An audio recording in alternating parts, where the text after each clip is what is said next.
record, and I'm going to share my screen.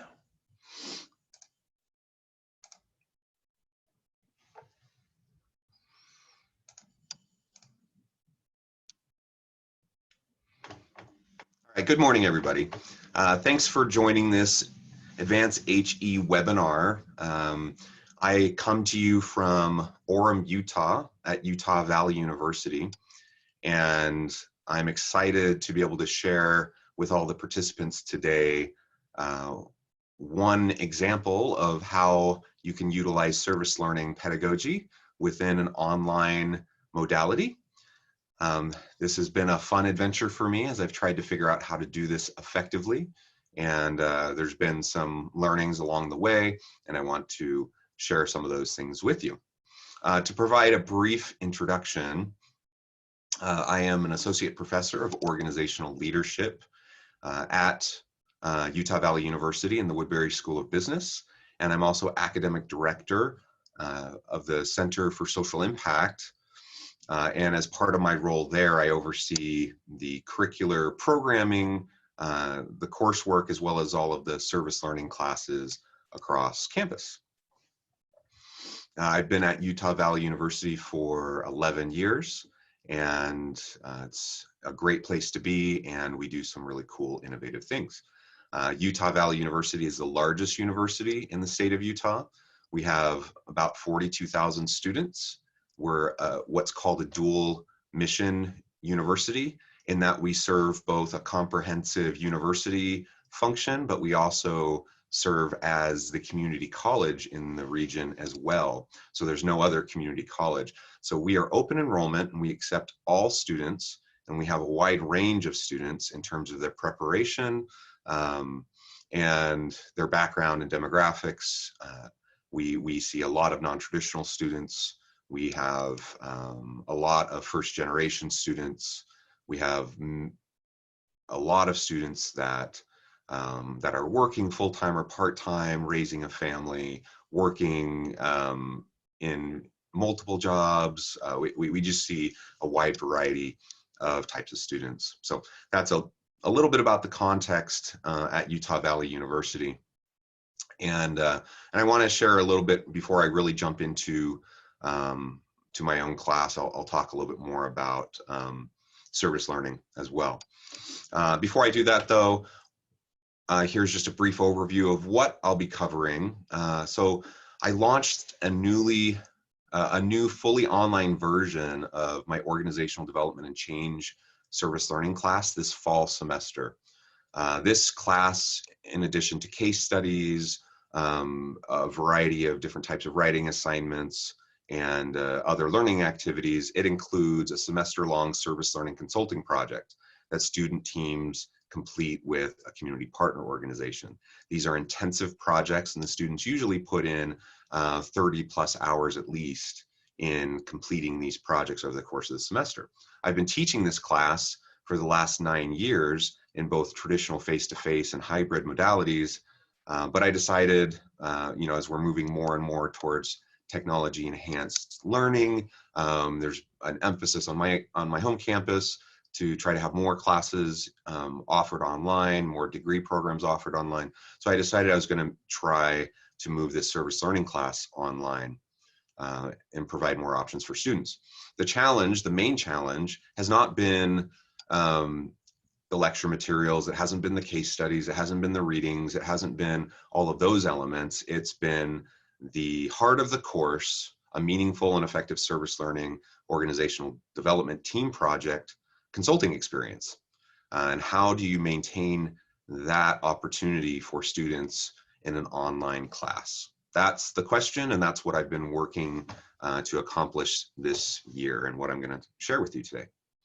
I also want to say that I welcome questions and comments. The chat feature is functioning in Zoom, and so I believe if you have a burning question, you can share that, and I'll try to be responsive.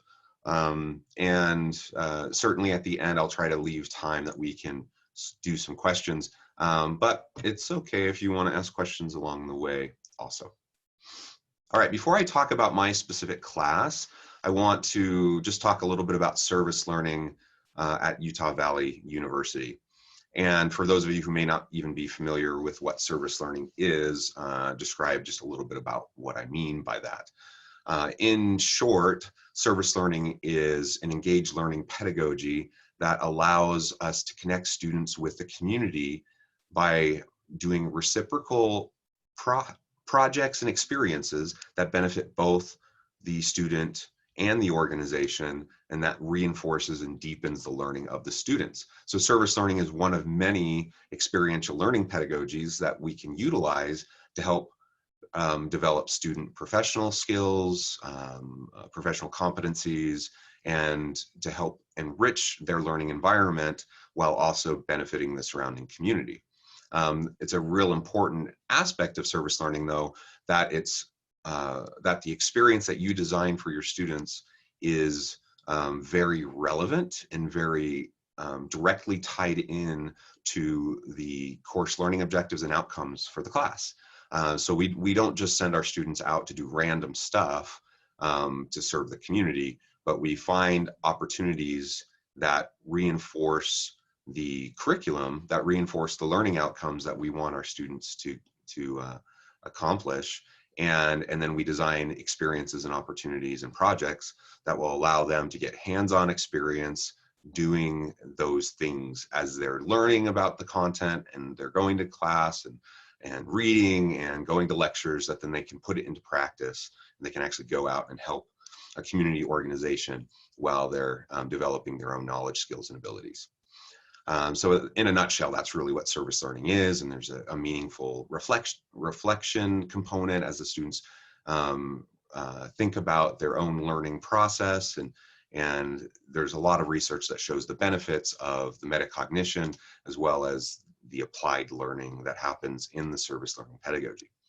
So on our campus, this is a big point of focus and emphasis. We're a community engaged university under the Carnegie classification. We make a lot of effort to connect students in a variety of ways with the community, and we take seriously our mandate to serve the service region and to be an anchor institution. And so we want to leverage our capacity and the resources that we have at the university to help address problems and challenges, social issues in our community, and to serve and help those in our service area. So you can see in this infographic on this slide, just a snapshot of some of the things that we are accomplishing with our service learning programming on this campus. One of the things that we're really proud of is that our service learning students, they are more diverse, both in terms of gender, race, ethnicity, but also socioeconomically. They're more diverse than our general student population, which means we've been at least somewhat successful with trying to have inclusive programming and trying to reach out to a broad range of students across disciplines to have these types of experiences. We have about 8,000 students every year that enroll in service learning courses. We have 350 plus service learning sections, 250 plus service learning faculty teaching those sections, 750 plus community partners, so many community projects, and just so many different cool outcomes. So just a snapshot of some of the outcomes you can see here. We've demonstrated on this campus that UVU service learning students show higher quality of learning in student faculty interaction, reflective and integrative learning, collaborative learning, and so many other things that really enrich the student experience, including enhancing their sense of belongingness on campus, which is important when you're a commuter campus, a dual mission open enrollment campus like we are, with so many first gen and non-traditional students, that we can help connect students to the campus community and the surrounding community and help them feel a part of the university, help them feel that sense of belongingness, and that increases the likelihood of them sticking around and completing their programming. Overall on campus, about 170,000 hours of service. That directly translates into 4.25 million in direct economic impact from our service learning courses in the surrounding community. And you can also see one of the big areas of focus on this campus is the retention, the persistence and completion of our students. Because we have such a diverse group of students, we want them to be successful. Taking just one service learning class has been shown on this campus to increase the likelihood of completion by 30%. Taking one service learning class increases persistence from semester to semester by 84%. And taking the cumulative effect of taking one service learning course plus an undergraduate research course increases likelihood of persistence to 95%. So we know that if we can just get students into these types of experiences, that their deep learning and their connection to campus and the surrounding community will deepen, and they'll stick around. So we're excited about that. All right. So here you can see some of the types of projects that I do in my course. So this presentation isn't specifically about all these organizations and specifically about the projects I'm doing. It's more about the course design and how I moved this service learning course into an online class. But I did want to start by just showing you some of the types of organizations that we've worked with this year. Every semester, I'll have usually about 32 to 35 students in this class. And I break them into groups. And so that makes usually 5 to 6 teams in each class. And then I go out and in preparation for the semester, I'll make connections with community partner organizations, local nonprofits, local government agencies, whatever, and have meetings with them and start to set up projects. And then the students form teams, and then they go out and do these consulting projects for these organizations over the course of the semester. So you can see some of the types of organizations. Catholic Community Services is up in Salt Lake City. Circles is, and Community Action Services and Food Bank, that's local right here in Utah County. Giant Steps Autism Preschool, Wasatch Mental Health, so on and so forth. Choice Humanitarian is an international NGO helping to alleviate poverty in the Global South. So many really cool things. And this course is associated, of course, with the UVU Center for Social Impact, something that we call the Social Impact Metrics Lab, or the SIM Lab, as well as within my college, or rather within my school, the Woodbury School of Business, our UVU HR Consulting Lab. So these projects are all associated with these different entities on my campus. Okay, so what I hope to cover over the course of the next little bit, and then take some questions, you can see here. So the main goals in my online service learning course redesign: first, developing meaningful social presence and student collaboration. I didn't want this to just be kind of what a lot of students expect in an online class, where they just kind of do their own thing. They show up, they watch some videos, they do the reading, they take some quizzes, they maybe have a couple of writing assignments, maybe there's a discussion forum, but it's completely asynchronous, and they just show up and they do their work whenever they can, and then they finish the class. So that's how a lot of students expect online courses to be, and I didn't want this class to be that way, because it's a different kind of class where the students need to learn about teamwork. They need to learn about the consulting process. They need to learn about project management. They need to learn about client building and maintaining client relationships. They need to learn all these things that are core to the curriculum and to the project. So I wanted to find ways to develop meaningful social presence and student collaboration, creating mechanisms for strong teacher to student communication, transferring that experiential learning element into an online environment, and supporting students in the online environment. So those are the things I'm going to talk about. Okay, so first, when the students come into the class, the first thing they see is the course introduction. They see a little bit about what the course is, a little bit about me, course description, how the class works, and they can get a real quick snapshot overview of what makes the course tick.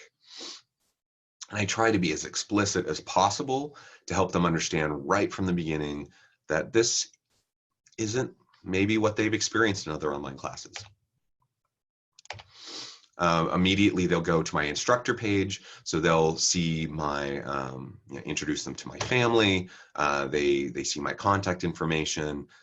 They can get connected to my professional social media channels like Twitter and LinkedIn, and there's a link there to my WebEx virtual office. So it's an online class, so a lot of the students are local, and so if they want to come by my physical office and come see me and ask questions or talk with me, they can certainly do that in person. But it's an online class, so a lot of students end up doing virtual office hours, and we do video conference calls as needed.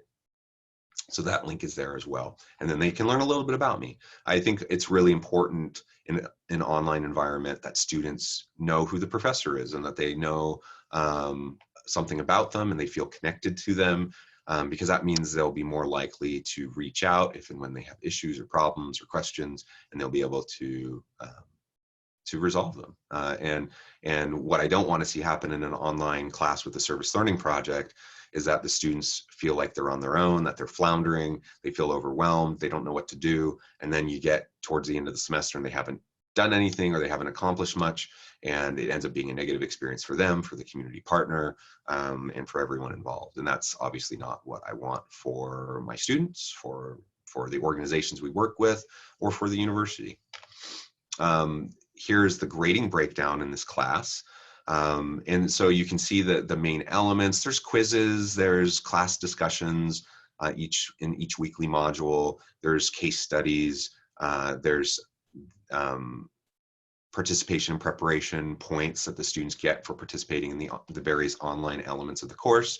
And then there's a service learning project. And then you can see off to the side, that service learning project is a huge chunk of points. And then I break it down into all the different elements of what's included in that. And I think in any service learning class, for it to be successful, you need to scaffold the experience for the students. So just sending this at the beginning of the semester, giving them an assignment and sending them off and letting them do their own thing for 4 months, and then having them show up at the end of the semester telling you what they did, that usually doesn't work that well. And so breaking it up into manageable chunks and helping the students understand how they can over time find success in their experience, that's really important. So I've broken down the service learning project into a lot of pieces, and the students just make steady progress throughout the semester. They'll be in great shape, and they'll do amazing projects for the organization.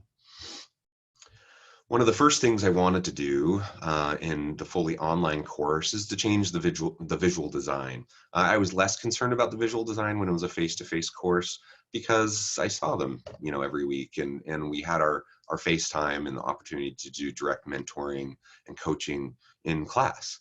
But in a fully online environment, I wanted it to be visually appealing. I wanted it to be user-friendly. I wanted it to be something that they we're excited to get into. So the traditional view, we use Canvas on my campus, and you can see a screenshot there of what that class looked like. And I'd set up modules, and I would use the features in Canvas, and it was set up well. But you also had the scroll of death, where the students are just going down, scrolling through all the modules, and it's really visually unappealing, and it's not particularly fun or exciting at all. So one of the first things I did is just to make sure that it was more visually appealing, with landing pages for each module, with clear statement of learning objectives for the module, overviews, and then oops, sorry, I went the wrong way. And then as the students go down in the module, then you see all the activities. You see what they need to watch in terms of my lecture videos that I provide them, but other supplemental videos. They can see what they need to read, what they need to submit. They know what the class discussion is for the week. All of that's in one spot. It's very easy to navigate. It's very clear. It's concise, and it's just a better user experience for the students. So that was one of the very first things I did. Something else that I have done for this particular class, this screenshot's not great. I shrunk it down so that you could see that there's a quiz question at the bottom. So normally it's not, this isn't exactly how it looks, but the students would scroll. So what I did is I created an open education resource book for this class.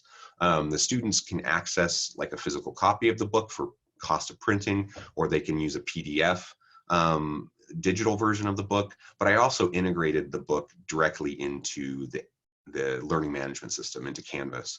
And so the way it's set up is they can just go directly into Canvas. They can read a section. There's a quiz associated with that section. So it's embedded right within the section of reading. They do the reading, they do the quiz question, they move on to the next section, they do the question, and so forth. Students have expressed that they like that setup. It allows them to be connected to the material. I feel like the students are doing a better job doing the readings and staying on top of things that way. Something else that we definitely do in terms of social presence is having online discussions. I've always been a little skeptical of online, the value of online discussions, particularly in a big online course. And part of that skepticism has come due to the fact that a lot of professors, when they have online discussion forums, they just have one big discussion forum, and you'll have like 35, 40 students all commenting in one place, and it's not effective. Comments get lost, students start repeating what other students have said, and it becomes a checkbox. So students do what they need to do to get the grade, but they're not actually engaging meaningfully with the content or the questions. So one of the first things I decided I was going to do with my online discussions is to randomize smaller groups. So every week they have an online discussion, but every week there's a random group generated through the learning management system that's much smaller. So they only have 6 to 7 students within each discussion group, and then they have their discussion prompts. They have 3 questions they can choose from. They need to do their initial post by Thursday, and then they need to follow up with at least 2 follow-up posts to their classmates by Saturday. And what I've found is that the richness of the discussion forums has gone way up when I've done it this way, because they're in smaller groups. They're more accountable to each other. They have to engage with each other, and it's manageable. It's not them scrolling through endless discussion posts trying to find something that maybe they can spin off of or something. So that definitely, I think discussion forums can be used effectively, but that's not enough to create a good social presence in the course. Because this is a project-based course, the students need to meet with each other. And so this, like I said earlier, this isn't a completely asynchronous online class. There's synchronous elements. And in a face-to-face version of this class, or a hybrid version of this class, students would be expected to meet weekly, and I would see them in class so I could then follow up with them, and we could talk about their meetings and what they are doing, and have some of those kind of informal discussions about what they're doing. In a fully online class, though, I don't have that mechanism of being with them face to face every week. And so I instituted this very simple weekly status report assignment. So every week, the students have to meet as a team. They can do that virtually through video conferencing, but they have to meet as a team. They have to tell me who was there. They have to tell me, provide a summary of what they did, the activities in progress, the assignments that they made. And this is a great way to hold them mutually accountable to each other, to develop trust with each other and openly communicate with each other so that they can have a better team experience. And then they send that to me every week. And then I know exactly what's happening in their projects. Without feeling like I have to completely micromanage everything, I can stay in the loop, and I know where they're going, I know what challenges they're facing, and I can step in when necessary to provide extra coaching, extra mentoring, and assistance, resources, whatever they need so they can be successful in the project. I've had students initially, especially last semester, the first time I did this class fully online, I had some students that balked at that notion of having to meet weekly and meet together in a synchronous fashion. They were frustrated because they're like, we're doing this online class. We want to do it on our own time. and they didn't like that element. And so this semester, I've worked extra hard to make it very clear right from the very beginning, the nature of the class, the expectations, the synchronous components, all of those different things that are really important for them to know and understand. And I had some students self-select out of the class. They dropped because they didn't want to do it. And, you know, frankly, I think that's okay. I'd rather have them do that than enroll in a class with unrealistic expectations about what they need to do and then drag their team down because they're not participating in full effective ways. I already talked about the open education resource text. So this is one of the evidences of student success practices. The cost of textbooks is so high. And so I've created open education resource books for all my classes, actually, which are free textbooks. If the students want a physical copy, they can pay for the cost of printing. It's like $5. They can get a physical copy of the book. It's designed just like a normal textbook, but it's all open education resource materials. And most students just want a PDF, right? They don't care about the physical copy. They're fine with an electronic copy. And then I can integrate it into the learning management system. It saves the students, you know, at least $100 every class, every semester they're in class with me. And so that's really important, particularly for, you know, a university like ours with a lot of non-traditional students, a lot of first-gen students, a lot of students that come from poor socioeconomic backgrounds, things of that nature. I try to share relevant videos that are both humorous but motivating to help the students to set the tone and to help the students understand the expectations, and I do that early and often.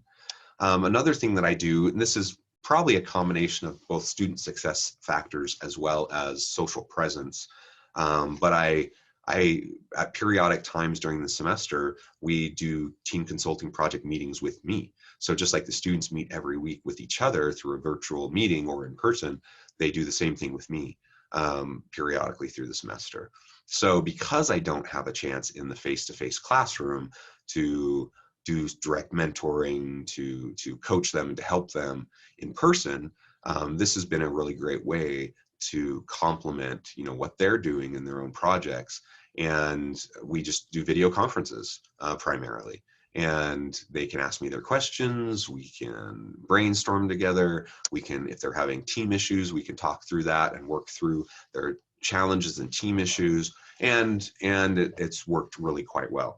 Again, because it's synchronous, sometimes it's a little bit of a challenge to find times that work for everybody and to schedule it, but we've been able, you know, with enough preparation, looking at their calendars and scheduling things in advance, it's worked out just fine. And I guess the other aspect of that is, though, I need to be accessible as a professor. So these meetings almost always happen in the evening because so many of my students are working during the day. And so, you know, if I'm expecting to have a 10 a.m. meeting with a team of students, that's probably not going to happen. So I need to be flexible enough to meet with them in the evenings, and as long as I'm willing to do that, it hasn't been a problem. I also post regular videos. So one of the first things they do when they come into the class is they get a welcome video where I walk them through the learning management system Canvas. I walk them through the class, how it's set up. I help them understand the expectations. I help them understand the core objectives of the course. I tell them about the project. I explain all those types of things. And just simply doing this and then providing weekly announcements via video and doing video lectures, you know, with my little picture down in the corner, it's super simple. I use a program called Screencast-O-Matic. I just use the free version. The free version allows you to record videos for up to 15 minutes, which is actually perfect because I really don't want videos that are longer than 15 minutes because you start to lose the students. So having more shorter videos is better in my experience, and Screencast-O-Matic works great. So the students know me, they see me weekly, and even if I don't see them in person all the time, they see me in these videos, and they get a sense of who I am and feel connected to me, and that's important, like I talked about earlier, so that they will feel comfortable coming to me. In addition to kind of traditional lecture videos and orientation videos, announcement videos,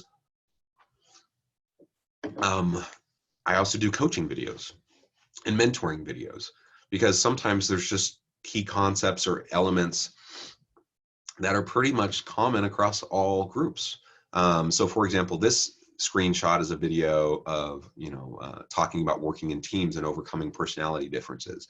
So many students have had negative experiences in team-based projects for a variety of reasons. And it's, people often point to freeloader effect and people that don't really pull their weight. But what people often don't think about are some of the other dysfunctional behaviors within teams where people are controlling, people are bossy, those sorts of things. So we, in this video, I shared an example of an experience I had when I was going through a ropes course, and some learnings and reflections that I had that changed my frame of thinking and how I worked with other people. And I share that with the students, and it's a short 15-minute video, but it helps get a really important point across. This is a screenshot of just a narrated lecture video where I have my slides that I provide the students, but then I walk through the slides with them since we're not in class. So I do micro lecturing that way in each of the modules. And then we get into objectives and assessments. So each learning module has learning objectives that are tied back to the course objectives and the program objectives, and mapping everything out that way as we should, as we try to design good, effective courses. And then we assess based on those objectives, right? One of the things that I do in this class that's really important, both in the nature of the curriculum, like the content, it's an organizational development and change class, and a big part of that is about successful organizations, successful teams, how to work together well in a team, how to help others work well in a team. So their consulting project, their service learning project, is both a live case working with a client, but it's also a live case in the sense that they're working together in a team while they're learning about how to work effectively as a team in the class, if that makes sense. And for many of the students, I get feedback at the end of the semester that this is the first time in their college experience that they've had a successful and effective team project, that they actually didn't want to pull their hair out and they just hated their team members. And so there's ways that we can set up team-based learning and project-based learning. And those are some of the things that we build into the course. But one of those components is group evaluations. So self-evaluations and peer evaluations.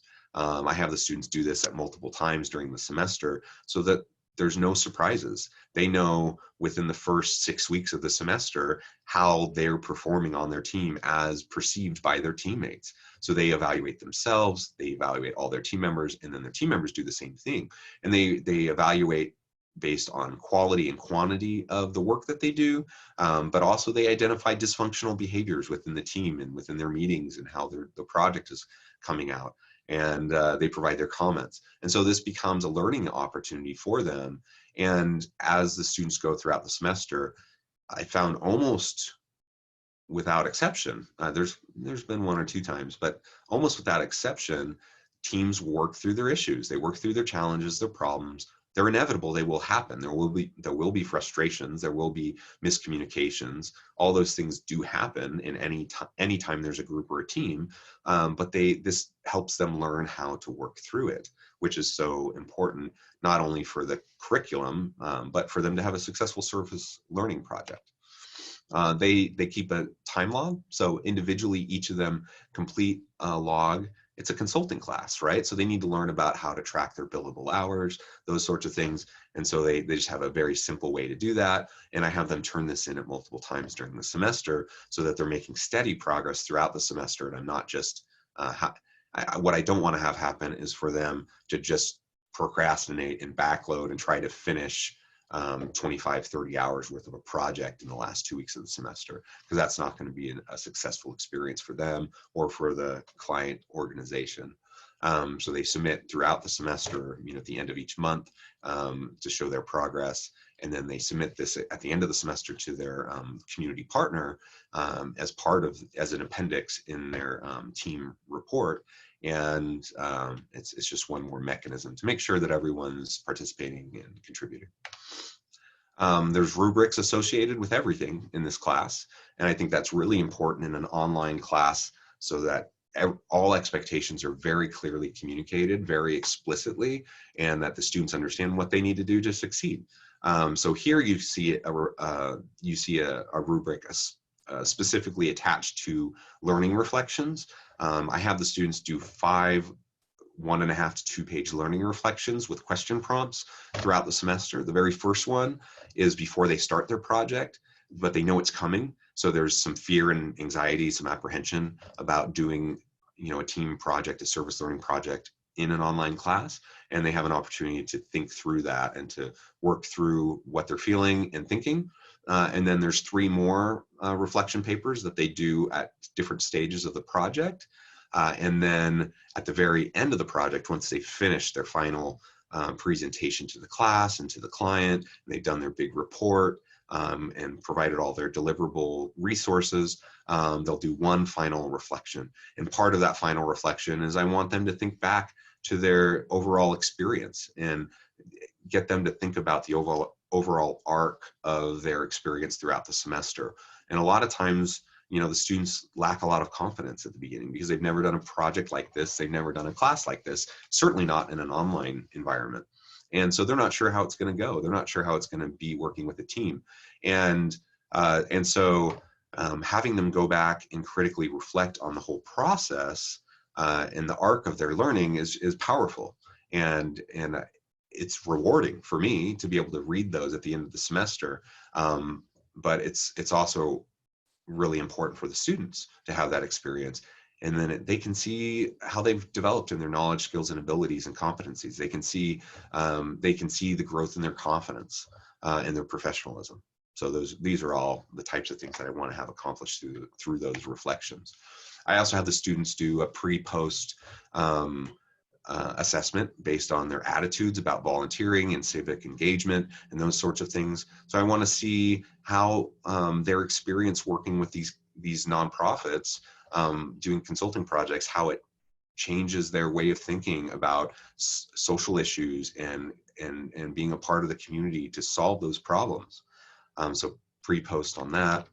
And then I always do client evaluations at the end of every semester. So I want the organization, the community partner, to be able to evaluate the students on the quality of their project. I want them to evaluate the students on the professional attributes demonstrated while their students were going through the project. And I want them to, I ask them to put a value on the project. How much would this be worth to you if you were paying a consulting firm? Do they intend to use it? What were the good things? What were the things that didn't work out so well? Do they have ideas for future projects? These are all the types of things I ask in this end of semester community partner evaluation. And it does a number of things. One, it provides good, important feedback for the students directly from their client. But also it helps me have good data on learning outcomes for the students. It also helps me generate new projects so that I'm set for the next semester and I know what the students can do in my class. Let me see, how am I doing on time? I don't want to take too much more time, so I'm going to go through these next few slides really fast, and then we'll do some Q&A.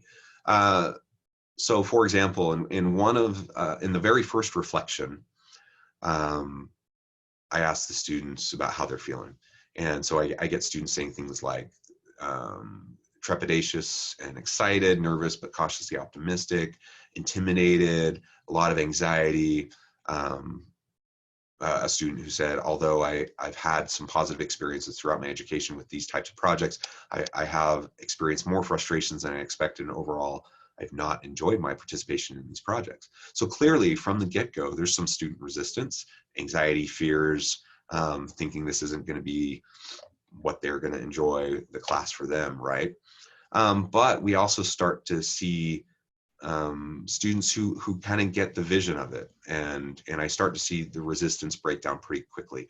So in this student reflection, if you look in the second paragraph, you can see one of the biggest complaints I've had over the years that I've been in college has been the lack of real life work that I've been able to do, it seems as though when professors told my class the materials were covered in the class, the points of the lesson were exaggerated and didn't seem real. This is one of the things that I feel excited about with this project. The real life experience that I'll gain, the work that I will be able to do with real companies will show me how OD is utilized in the real world, and more importantly, how I can help companies work with OD, so on and so forth. So the student gets it. They see the vision of it. They understand why the experiential learning is going to be valuable to them, both in their learning for the course, but professionally in the long term. And that's what I love to see. I love to see that students come to that understanding. All right, so what I've learned so far, and I'll try to wrap this up and take questions. You got to clearly communicate expectations early and often. That applies to any class, right?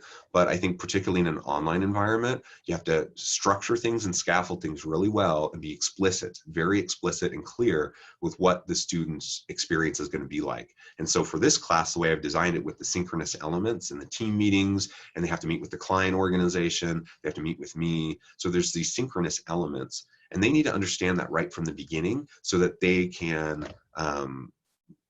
they can be successful. Initial challenges with those synchronous elements, like I talked about, particularly last semester, I had to work with some student resistance in breaking that down. Probably 80% of the students were nervous, but they were fine and they didn't really actively resist. But there were a number of students that kind of just actively were not on board and were kind of negative and were bringing down their teams a little bit. And so communicating with them and talking through it and helping them understand the value of it and how the experience will benefit them is really, really important. Doing that experiential learning in an online course is a challenge. It requires preparation. I have to do some good amount of legwork the semester before to line up the projects and make sure the projects fit with the learning outcomes for the course so that it's really relevant. So there's a tight connection between the course learning objectives and the project and what the students are going to be doing. That takes time on my part, but when I do that upfront work, it makes for a much better experience with the students. And even though they may have some initial resistance to doing a project in an online course, they also start to get excited because they see the relevance and they see the value and they understand it, or at least they come to understand it. And what I've seen almost universally, not completely, I've had over the years, I've had a couple students that I haven't been able to win over, but almost universally, after the students stick it out for that first month, that even the students with the bad attitude or the resistance and the anxiety or whatever, that they get it. It takes sometimes a month, but they'll get it and they understand the value, and then they get excited, and then the project takes off, and that's awesome. Team challenges. Any team project can have team challenges, and when it was a face-to-face version of the class, I could see those in real time because I was seeing them in class every week. It's a little bit harder to do that in an online environment, but having them submit their weekly team meeting reports helps. Having my synchronous video conference calls with them helps. And then just trying to make sure that I'm really accessible to the students. So if they have a problem, they can reach out to me. Last fall semester, there was one team in my class that was having some very serious problems. 5 of the teams were great and they were working perfectly, but one of them was quite dysfunctional. And I thought for a while that they were going to implode and they were just going to break up and maybe have, instead of having one team of 6, maybe they would pair off and have 3 different teams of 2, just because they didn't seem to be able to work together. So I had to intervene. We had extra meetings. We had extra dialogue. I did extra coaching. And over the course of a couple weeks, I helped some of the students have a little bit of a breakthrough in terms of their understanding of their own, what they were doing to contribute to the dysfunction so that they could help resolve the issues. And the team reformed. Like, I was actually a little bit surprised. I expected the team to fall apart even despite my intervention with them. But I was pleasantly surprised that the team shaped up. They started working together and they had a really great project by the end of the semester. So as long as we're plugged in to these teams and we understand what's happening within them and we can intervene when necessary, then I think it'll be successful. And finally, I'll end with this. I think there's a lot of research that we can do with these types of classes. So with my class in particular, I want to compare the face-to-face version of the class with the hybrid version and the online version. I want to see the value of the projects to the clients, to the client evaluation, and the rating of professional skills and competencies, pre-post test attitude, instruments, and seeing, is there more or less impact, when the students are doing these experiences in an online environment versus in a face-to-face or hybrid environment. Team evaluation scores and self-evaluation scores, grading and other learning outcomes, student reflections, of their experience. There's a lot of qualitative and quantitative data that I'm generating out of this class every semester to help me get a sense of the successes, the failures, and the comparative nature of the online version versus the face-to-face and hybrid modalities. And then finally, class completion, drop, failure ratios. All those sorts of things are also things I can keep a close eye on, and have the opportunity to present at conferences, write up some papers.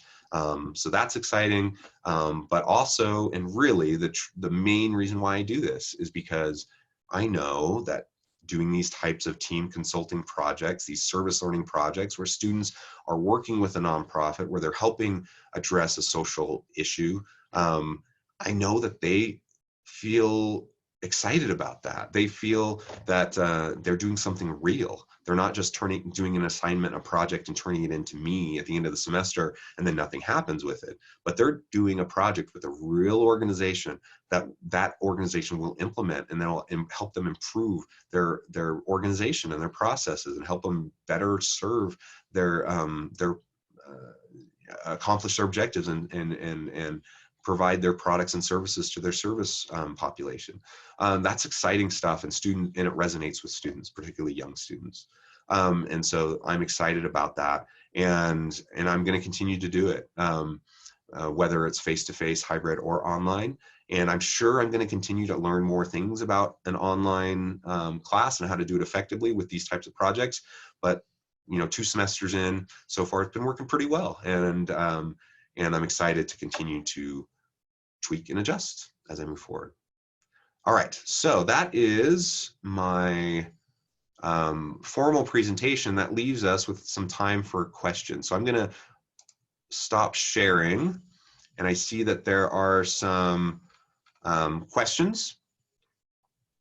Okay, Wendy Athens, actually a colleague at UVU, she says, kudos on creating OER textbooks for this course. How much time did you invest in its creation? How much time do you need to allocate to maintain the textbook each year?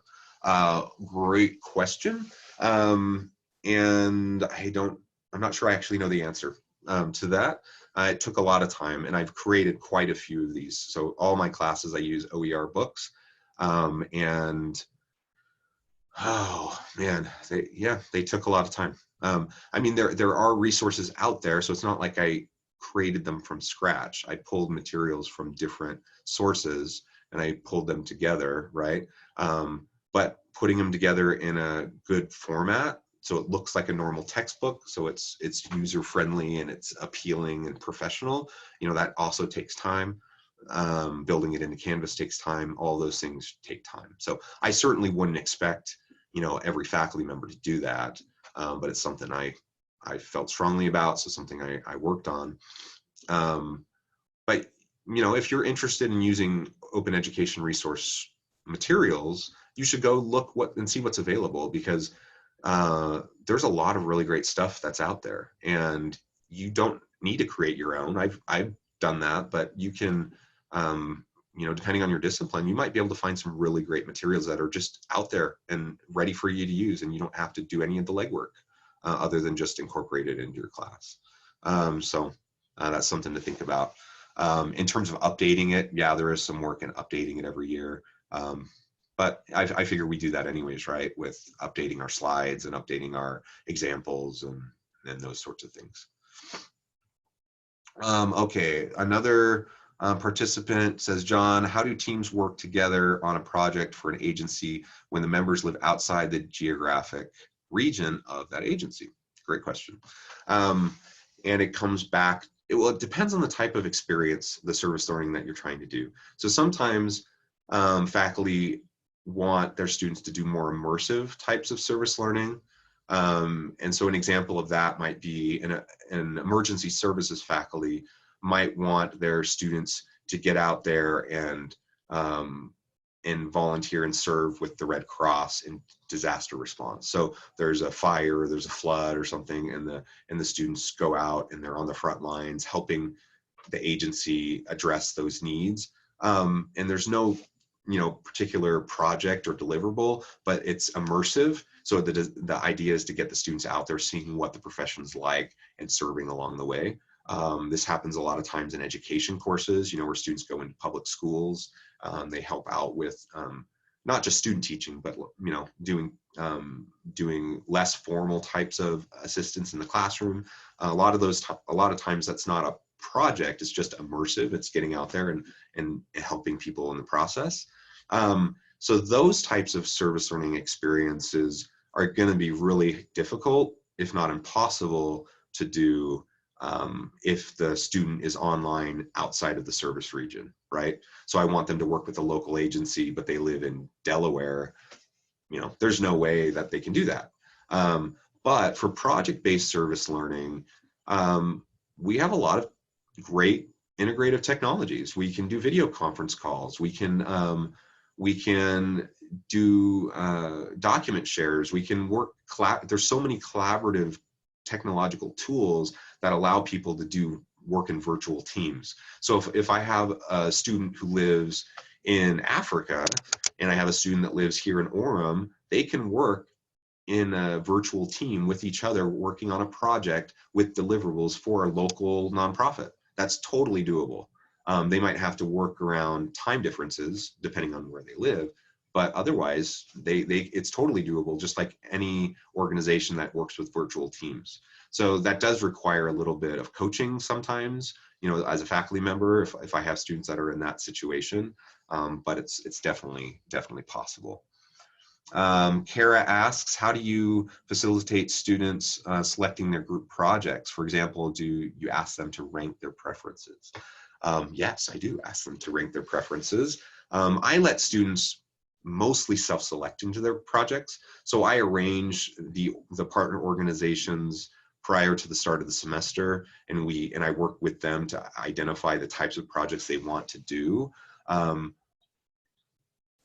And then I build that into Canvas. So right from the very beginning, there's like project overview module where the students can see some introductory videos from the client organizations. They can see a description of what the client is thinking they want the projects to entail at the beginning. That usually shifts a little bit as the students do needs assessments and analysis, and they interview and ask questions and stuff. But at least they have a starting point that they know what the organization is expecting and what the organization is.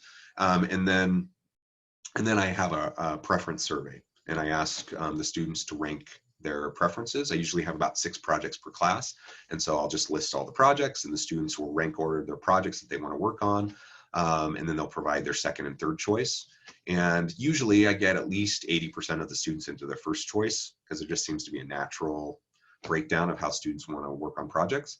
And almost always students at least get their second choice.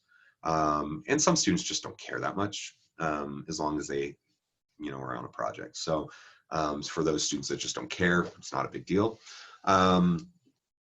That's when I go out and find projects for the students.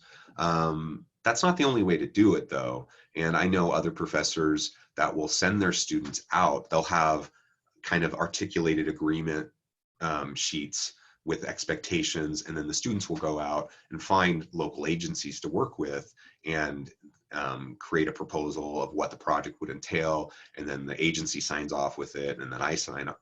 I don't actually do it that way, so I don't, but the professor would then sign off on it. And then so the students going out and finding the opportunity. That way actually can work quite nicely if you have students that are remote, that aren't in your service region, taking an online course.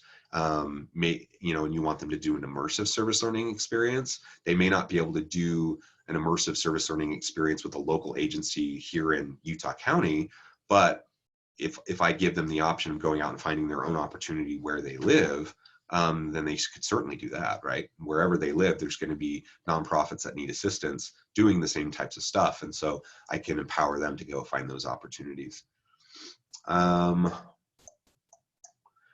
professors also will form teams. I don't do that just because I want the students to have buy-in to their project. I want them to feel excited about the organization they're working with and the type of project they're doing. And I don't want them to feel like they've been forced into something. And specifically, since these are organizations that deal with various social issues, sometimes a student might have some sort of some sort of an objection to working with a particular group or a particular project. So I don't want to force them to work on a project that they feel, like is against their conscience or something they feel like would be inappropriate for them to do. So when I allow them to self-select, then that takes care of that issue. Another question. Oh, hi, Julie. It's just a comment. Julie Nelson, also a colleague at UVU. Good to have you on the call. So those are the questions and comments that I have received so far in the chat. Now let me pull up. I see in the Q&A there's some more questions, so we'll go through those. So Dwight says, I would like to hear more about your projects and community partners. Oh my goodness, I could talk for a really long time about all the different projects and community partners I've worked with over the years. Essentially, though, the students are trying to help organizations be more effective and more directly fulfill their mission. That's what organizational development is all about, and helping them put in place change management processes so that they can become more effective and implement those things better. So I've had students do dozens and dozens of projects over the years with dozens of organizations, helping them improve their situation. H. Rasmussen says, would you imagine that service learning can be integrated into a truncated 7-week fully online session? Good question. It would be hard, frankly, right? The short nature of a 7-week course would be a challenge. I suppose it just depends on the scope and scale of the experience that you're trying to design. Like if I'm having a student do a 30+ hour project and I try to have them squeeze that into 7 weeks, along with all the different tiered aspects of them doing that kind of project, man, that would be really hard to accomplish. But if I change that and said, no, it's going to be like a 10-hour project, and maybe I simplify the process so that they can get into it much faster, that might be doable. Or if it's an immersive type of a service learning course where they're not doing a project, but they can just get out into the agency and help out in the classroom or do whatever, then that could be possible to do that. But it would be intense, right? If you were having students do basically a full semester long service learning experience, but doing it in half the time or less, that means they're going to be spending a lot of time. And so you would need to make sure that you clearly articulate those expectations right from the beginning. Okay, is SL required for your course? Yes. So this is from Tiffany Jasper Butler. All students have to do it. If they don't want to do it, then they should not take the class. They should just do something else. It's just integrated into not only my classes, but our whole program. They're going to be doing a lot of these projects, and they just need to know that. And if they're not comfortable with it, then they should choose a different major, frankly, because they're over the course of doing my major that these classes are in, they're going to be doing 6 or 7 of these projects. And we just heavily utilize experiential learning as part of how we our learning activities. Are students allowed to do indirect service, perhaps an online service learning assignment? Um, Again, in my class, it's project based. So it's not like they're not at the food bank sorting cans, right? They're not doing that kind of direct service. They're helping an organization address their needs, helping them do organizational analyses, collecting data, analyzing the data, providing recommendations on how they can improve their processes, procedures, practices, helping develop materials that they can utilize in the workplace to help them be more successful. So that's the type of projects that I have my students do. They're not, so it's direct service in the sense that they're directly doing projects that help the organization, but they're not sorting cans. They're not tutoring students. They're not doing those sorts of things. Okay, well, I think that's all the questions I received. You've been a great group. It's been a lot of fun. There is a recording of this that I'll try to share on my YouTube channel once it's all like processed and everything, so you can go back and look at things if that would be helpful. I also welcome offline comments, questions. So if you have questions for me, you can connect with me. My Gmail is john.westover, WESTOVER @gmail.com. Feel free to shoot me an email and we can talk about what you're thinking, what you want to do. I meet with a lot of faculty on my home campus doing training and class redesign and implementation. So I've seen this work in a lot of different types of classes across disciplines, across modalities. I'm a big believer in service learning. And though there's challenges to doing it in an online environment, it is certainly possible and rewarding. So thanks everyone for your time, and I hope you have a great rest of your day.